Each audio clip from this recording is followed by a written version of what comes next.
Hi, my name is Goldman, and I'm the director and founder of Goldman and Associates. Our firm has a primary focus on family law. And today we're going to talk about the duration of the marriage and the impact on the 50-50 split. As you know, in Michigan, there's a general proposition that marital assets are going to be divided equitably.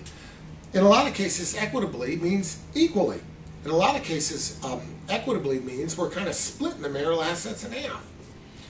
The question, though, becomes, is there a time element or duration of marriage element to the split?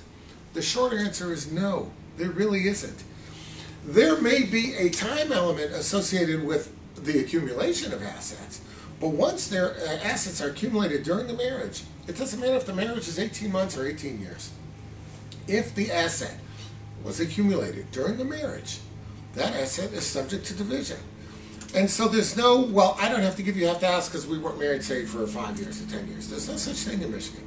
The parties can be married for a tiny amount of time, and they can have assets that they accumulate, and those assets are going to be subject to division.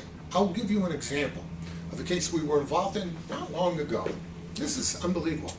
You got two young people. They have nothing. They've got, between the two of them, they got, a blender and a couple bean bags, and they get married.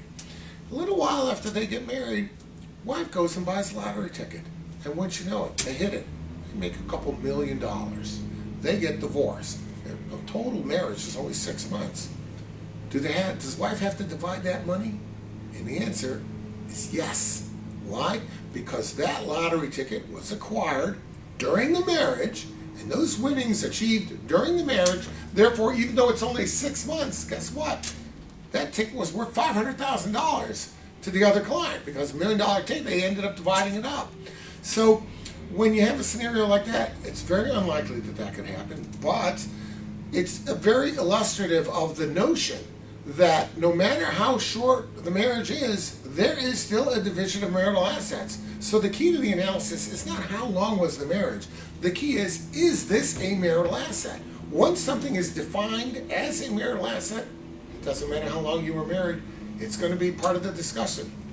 It's going to be in play, as it were, as we divide up the marital assets, because it's going to be characterized as something that is subject to division. If you have any questions about that, reach out. We'll be glad to help you out.